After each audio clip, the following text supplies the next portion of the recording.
This is Odin's table, 6 Viking-inspired coasters designed for multicolor 3D printing. In this video, I'll share 5 tips I learned while designing them in Fusion and preparing them for both single-color and multicolor printers. Tip 1. Use a master file with insert drive.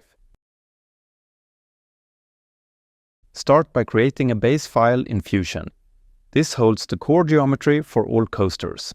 Then use insert derive in each coaster design. With this setup, you can update all coasters by editing just one file. It's a huge time saver when you're working with a set like this.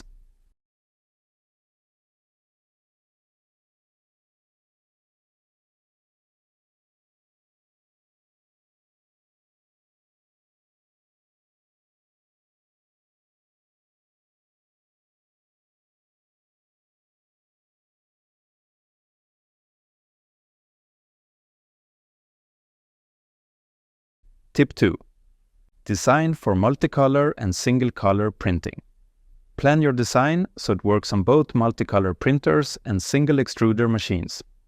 Use different heights for color changes and separate details into multiple bodies. This gives you flexibility. You can print them in one pass on a Bamboo or Prusa XL, or use manual filament swaps on a single color printer. Tip 3. Name your bodies. Organize your Fusion file by naming all bodies. It's time-consuming at first, but you can select multiple bodies at once and rename them in bulk.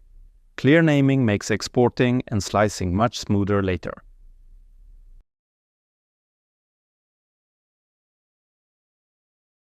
Tip 4.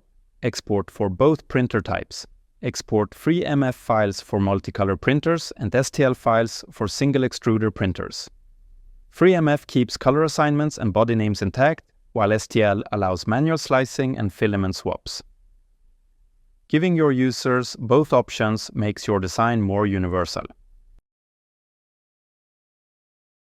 Tip 5. Avoid tiny details and test slice. Keep surface details large enough to print cleanly. Small text or logos often disappear in slicing. If in doubt, run a quick test slice to catch potential issues early.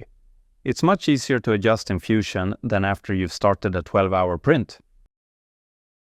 If you want to 3D print your own Odin's table coaster set, the files are available in the video description. And if you're thinking about making videos like this, I highly recommend Camtasia. You'll find my affiliate link below. Creating your own tutorials is a great way to level up your design and presentation skills.